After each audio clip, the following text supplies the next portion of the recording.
Some truths should never be spoken aloud, and some secrets, when revealed, do more harm than silence ever could.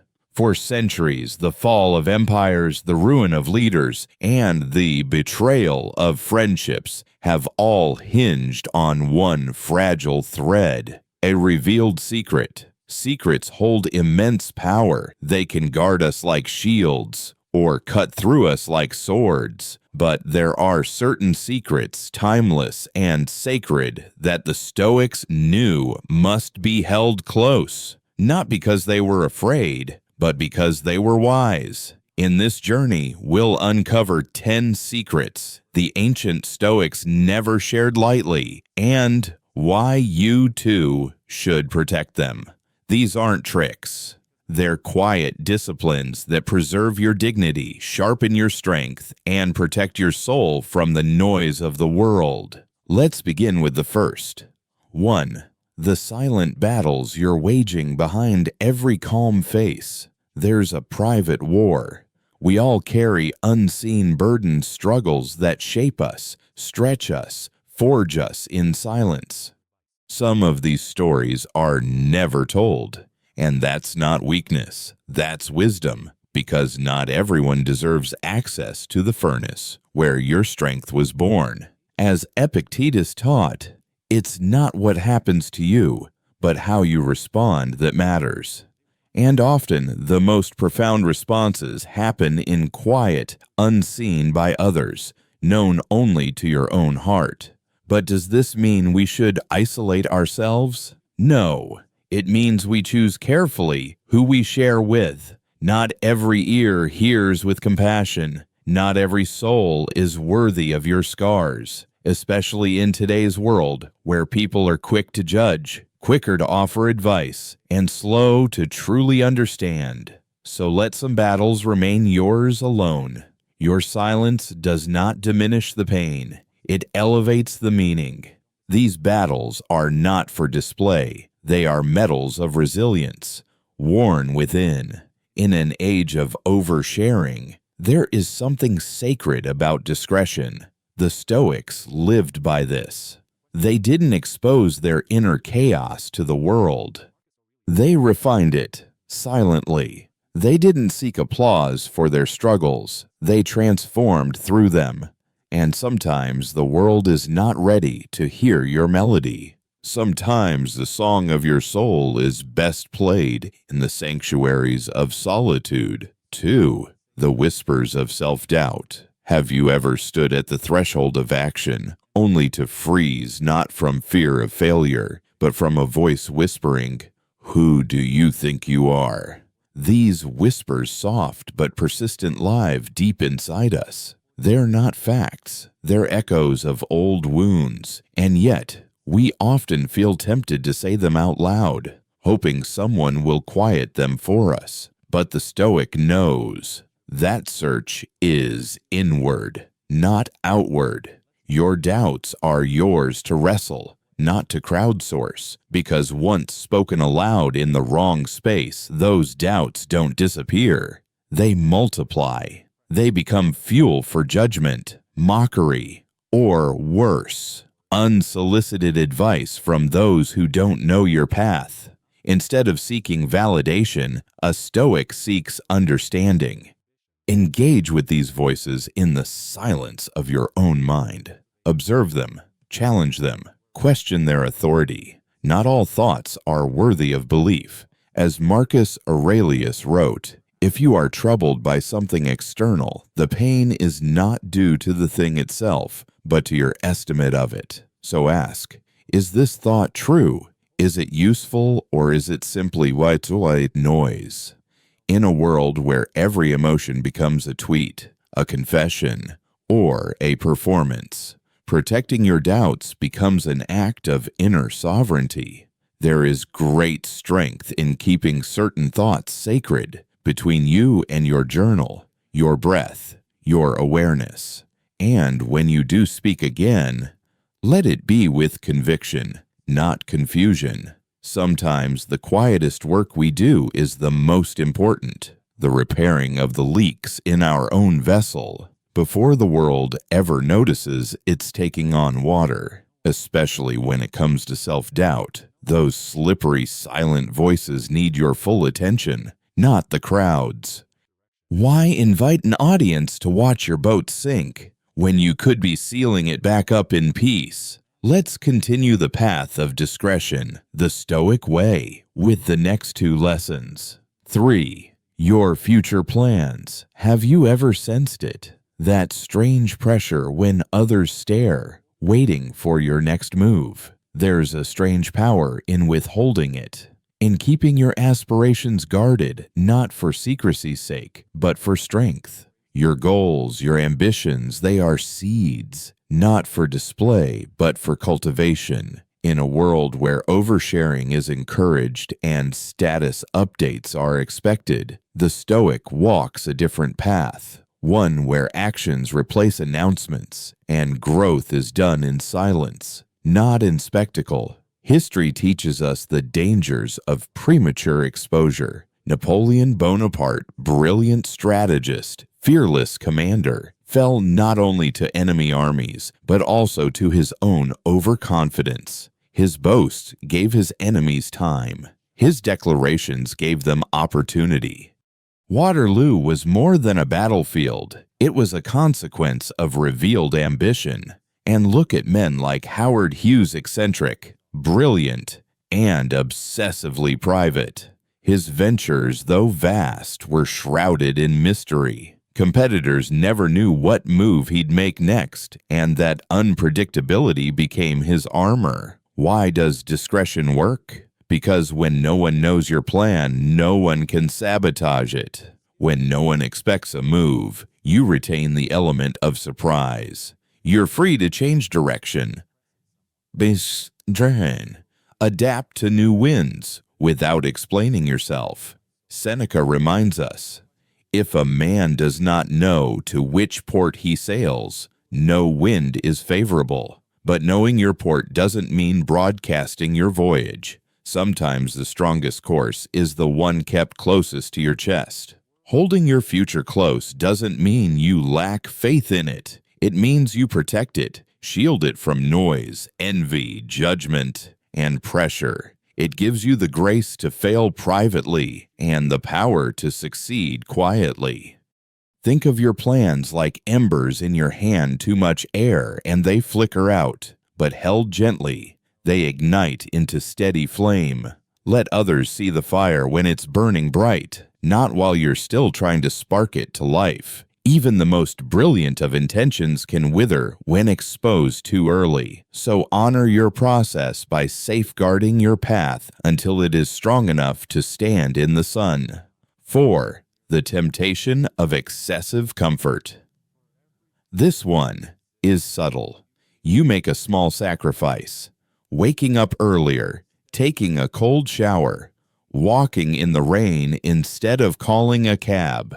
But the moment you tell someone, it becomes performance.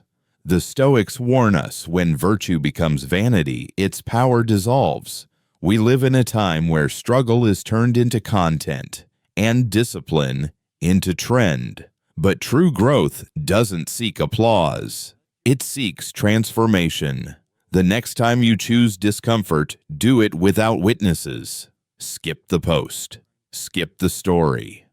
Skip the conversation where you quietly seek a pat on the back. Do it because it sharpens you, not because it impresses someone. Marcus Aurelius would ask himself, is this for appearances or for my soul?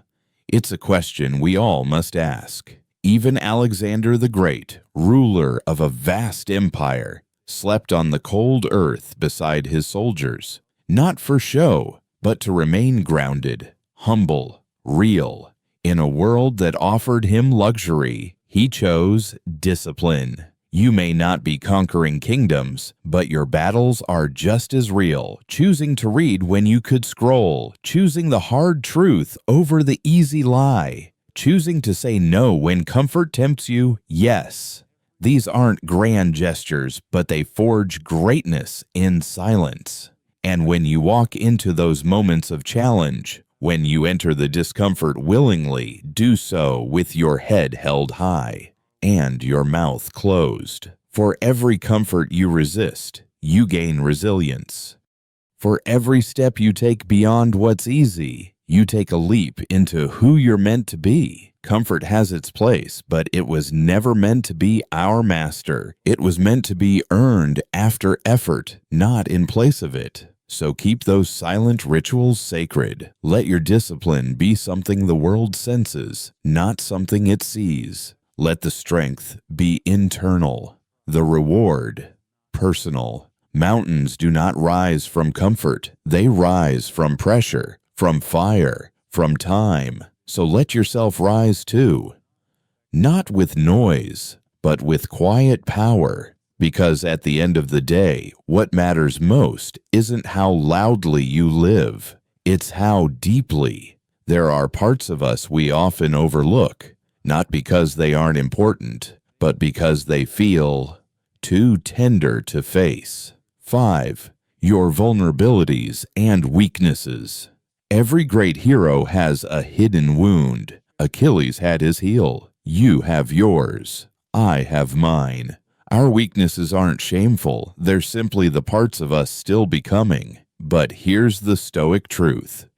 Not every part of you is meant for public consumption. Yes, vulnerability matters. Yes, it's a sign of strength to face it. But revealing it indiscriminately, especially to those who haven't earned your trust, is not courage. It's carelessness. Epictetus once whispered into time, "Man is not affected by events, but by the view he takes of them." It's not the weakness itself that matters, but how you treat it. Your wounds are sacred ground. They are memories of past pain, warnings of future danger, and sometimes the birthplace of your deepest wisdom. But when you share them carelessly, you expose them to judgment, both from others and eventually from yourself. The noise of outside opinions can easily distort your healing process. Private reflection gives you space to understand your struggles before they become someone else's narrative. Take Abraham Lincoln. He suffered numerous failures, carried the heavy burden of melancholy, and endured unimaginable pressures. But he rarely aired those demons publicly. Instead, he used them as fuel for empathy, for steady moral leadership. Now contrast that with Julius Caesar. His fatal flaw wasn't ambition, it was trust. He exposed too much to the wrong people, and on the Ides of March, that vulnerability was turned against him with a knife. You see, our weaknesses do not need to be erased, but they must be protected. In today's world of overexposure and confessional culture, it feels brave to share everything. But sometimes true strength lies in the chapters we don't read aloud. Mystery still has power. Silence can still protect. So hold your vulnerabilities close, not to hide them from yourself, but to let them mature in private soil. Let them grow into something stronger before the world ever lays eyes on them. Not everything needs to be shared, and not everyone deserves to know your shadows. 6. Your personal grievances. They say holding a grudge is like drinking poison and expecting someone else to suffer, but these days, the poison isn't always held in, it's vented out, posted, tweeted, and shared. Every annoyance, every offense, every perceived injustice, we blast it into the world. But here's the Stoic way. Choose stillness over spilling. When you process your grievances internally, you strengthen the muscle of emotional mastery. You learn how to face difficulty without becoming reactive. You grow into the kind of person who commands peace, not just chases it. Epictetus reminds us, it's not things that upset us, but our judgment about things. Pause for a moment and ask yourself, is this grievance real? Or just my ego bruised? Will this still matter a month from now? What good will come from airing it?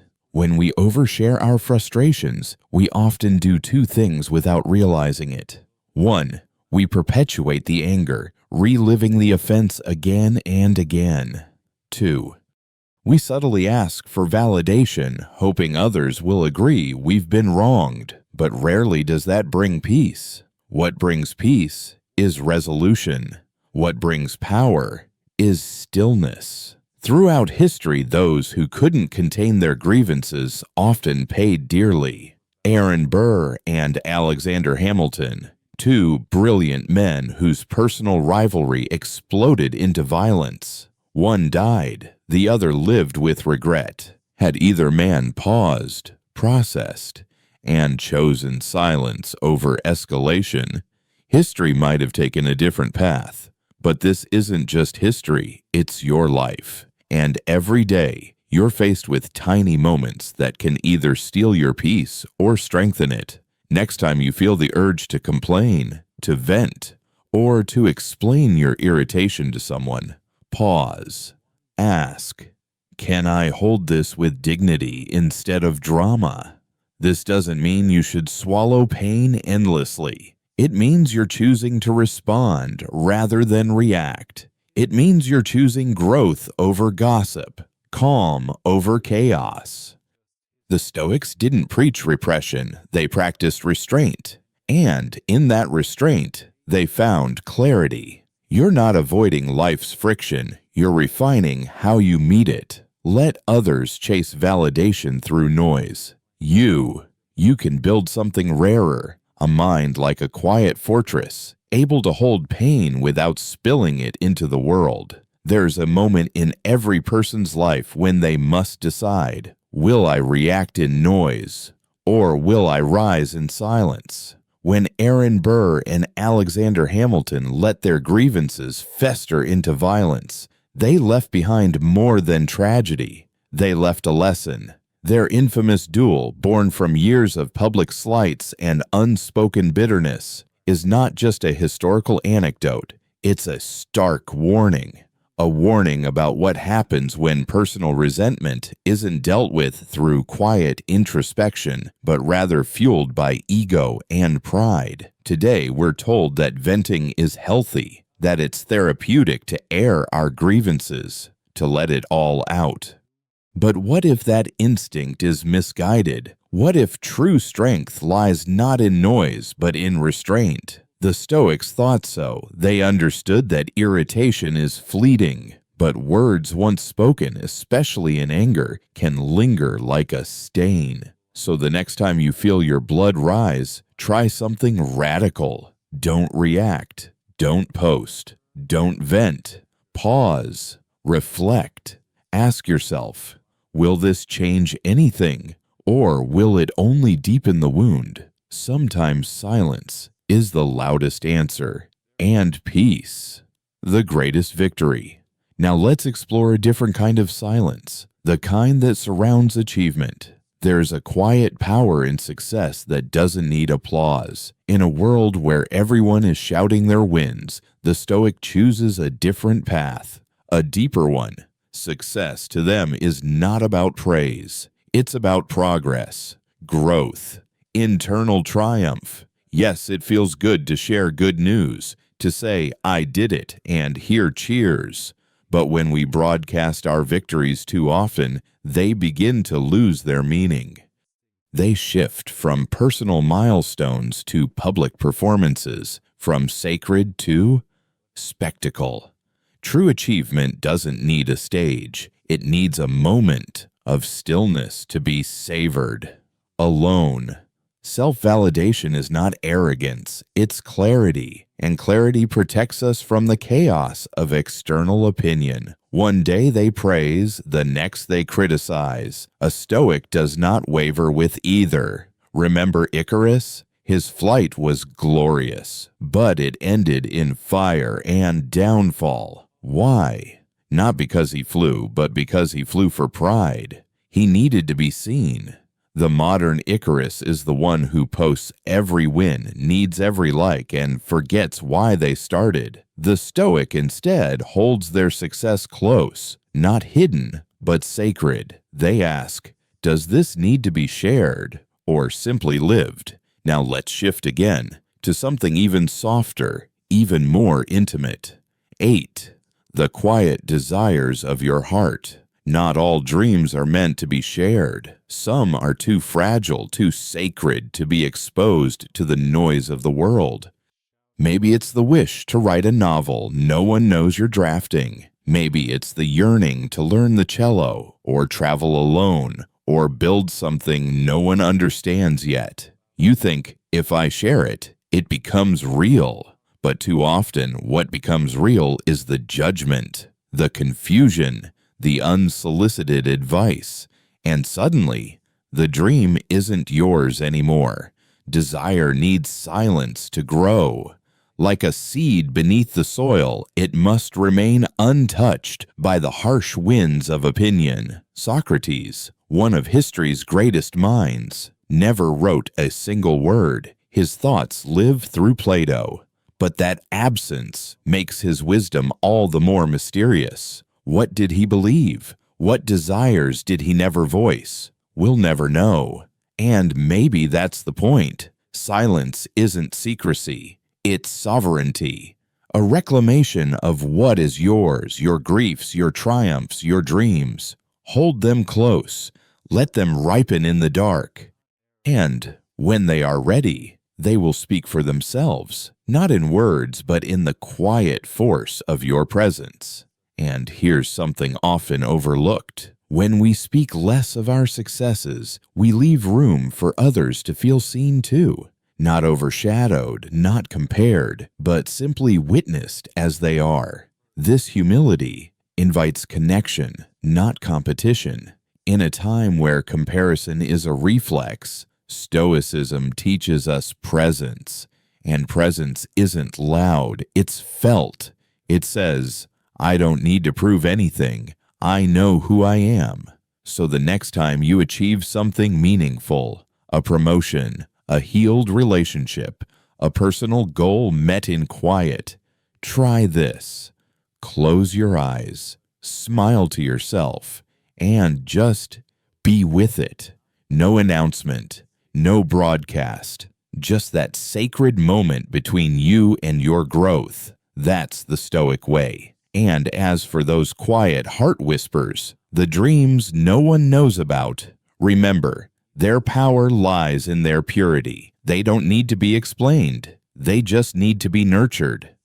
So, write the book, learn the language, plant the seeds, even in silence. They bloom.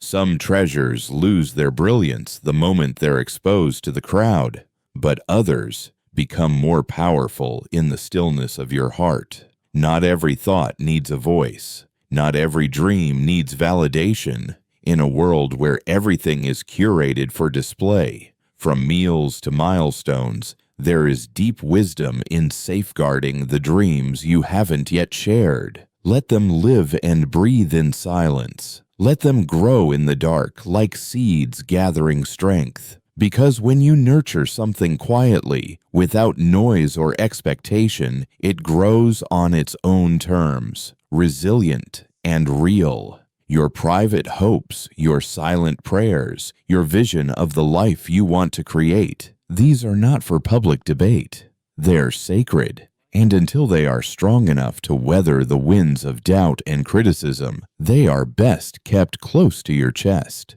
They're not secrets out of fear. They are sanctuaries, quiet reminders of your potential, waiting for the right moment to be born into the world. Next, we arrive at one of the most misunderstood Stoic disciplines, your personal progress. It's tempting to post every win, to update the world with every little milestone. But imagine a caterpillar announcing every stage of its transformation. It would distract from the metamorphosis itself. Growth demands stillness. Attention, even when well-meaning, can become noise. Some journeys are meant to be walked in solitude, and it is often in that solitude that you gather your greatest strength. Every realization, every hard-fought inch of self-improvement is a jewel, but not every jewel belongs in the shop window. Some are worn close to the soul, where they whisper courage into your every step. Sharing can be powerful, but only when it comes from clarity, not from the hunger for applause.